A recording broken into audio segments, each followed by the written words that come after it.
Today we're going to take a look at some really cool new coin albums that are just for your everyday collector.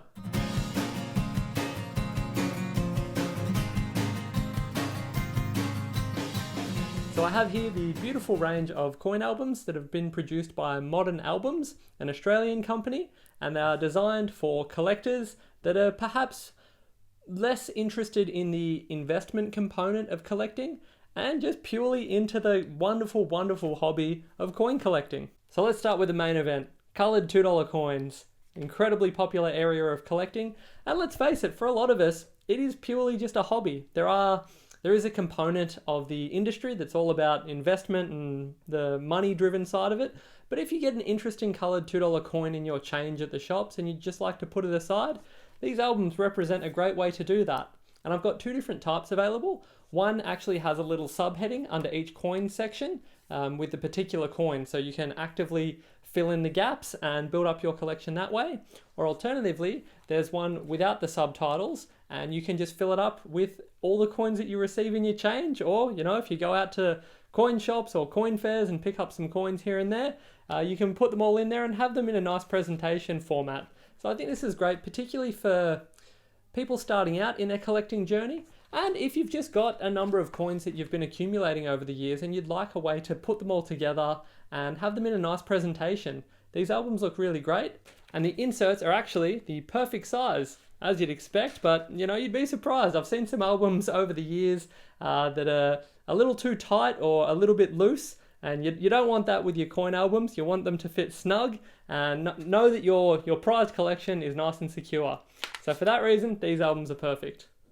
I also like that they've put here the nominal specifications. So you have the composition of the coloured $2 coin, which is 92% copper, 6% aluminium, and 2% nickel. It's actually quite funny that with what we refer to as gold coins in Australia actually don't contain any gold at all. And similarly, we'll move on to the silver coins shortly, but you'll find out that there's no silver in those either, for the most part. The shape is circular, always good to know.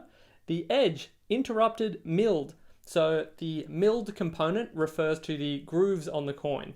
The mass is 6.6 grams and the diameter is 20.5 millimeters, which is very handy to know, particularly if you're looking at getting any additional capsules and things like that. But for these albums, you don't actually need capsules, they just go straight in.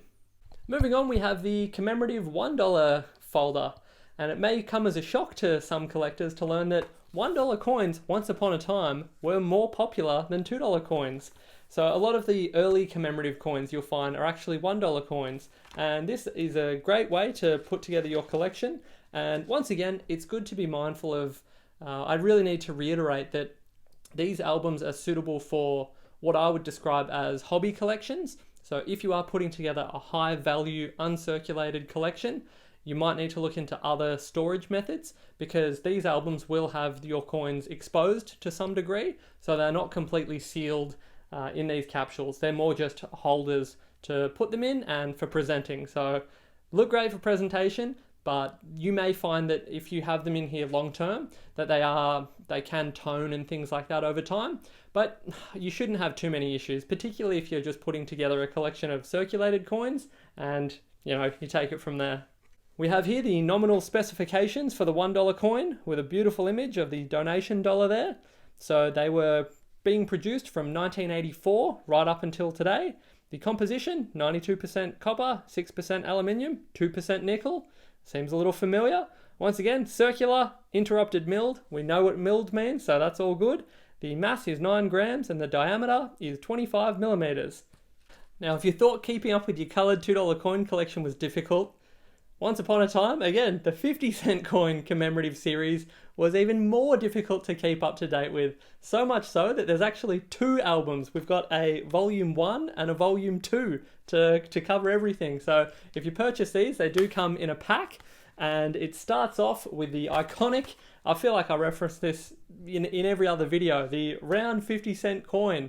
So that's where it all began in 1966, and there is a little bit of information here. Once again, we have the nominal specifications. So the 1966 was an 80% silver coin with 20% copper. It was a circular coin, it differs. They changed it to a dodecagon, which is a 12-sided coin from 1969 onwards. And then from there we have all of the other 50-cent coins, which are made up of 75% copper and 25% nickel, and they are dodecagonal.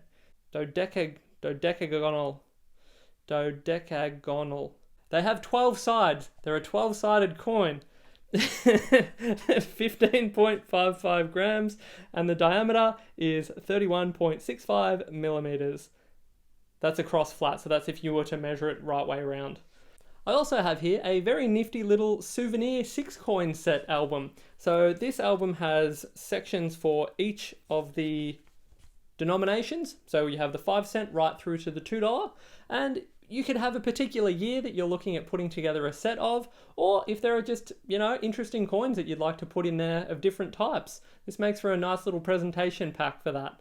And there's a nice little write-up here as well that says, coins were first produced in Australia in 1910 using pounds, shillings and pence, and minted throughout Australia and around the world.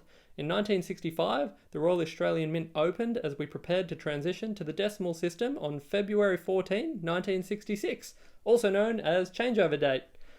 To date, the Mint has produced over 15 billion circulating coins made from base metals such as copper, nickel and aluminium.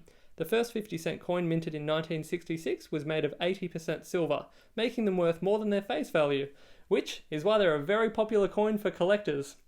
While our coins ordinarily feature reverse designs of Australian fauna or an Aboriginal elder on the $2 coin, many commemorative coins are released to recognise people or events which have made a significant impact on Australian society. Happy collecting! Very nice. And there's very nice imagery on both the front and back of each of these presentation folders. I'm very impressed with these. They're a really nice design. And I figure since we're highlighting all these commemorative coins, I'll just go through quickly and give you my personal favourite of each of the denominations that we're highlighting today. So for the $2 coins, it's actually the honeybee that is my favourite coloured $2 coin. As I mentioned in the video when I originally highlighted that release, I liked the departure from the war-related coins, and I realised they're a big part. They make up a really big part of the collectors community, but it was nice to see something a little different and of a different nature as well. So I was a big fan of the honeybee coin, and I think that that's a really good coin to get your hands on. Following on from that, the $1 coin, my all-time favourite commemorative, is the changeover, the 2016, the anniversary. It was the 50th anniversary of the changeover to decimalisation, and I love the use in that series of the corresponding old denomination. So you had reduced sized crowns and florins and things like that on their counterpart in the decimal system. So I thought that was a really clever nod to the old currency in the form of the new currency. So that is my favorite commemorative dollar. And then for the 50-cent coins, I think my all-time favorite, and this might be a bit left of field, you may not expect this one, but it's the 1977 Silver Jubilee 50-cent coin. I just think that's a beautiful design. And as my good friend Joel, the History of Money, pointed out, it was effectively the first ever, what did he call it? Fidget spinner. So you can actually spin it on the reverse. It forms a spinning top. So aside from that function, I do think that that's a beautiful design, and I liked that they made full use of the entire planchet. I thought that was a really nice design. But feel free to mention in the comments what your favorite design is. Either $2, $1, 50 cent, or you know what? Give me all three. I'd be happy to have a chat about it and find out what your favorites are. So there you go, a great range of folders which are very well suited as a gift or for a casual collector, or a more serious collector that wants to put together a complete set. But just bear in mind, the folders are not what I would describe as perfect for long-term storage and preservation of your coins. So just be mindful that depending on how you're storing them, I always recommend storing your coins in a cool, dry place out of direct sunlight. But just bear in mind that anytime you have your coins exposed in any way, you do run the risk of having toning and things like that occurring on your coins. Other than that, thank you very much for watching. I hope you enjoyed the video, and I look forward to seeing you again in the next one. See you later.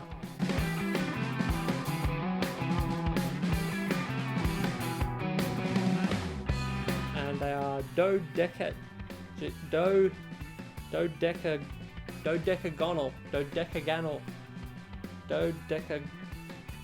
dodecagonal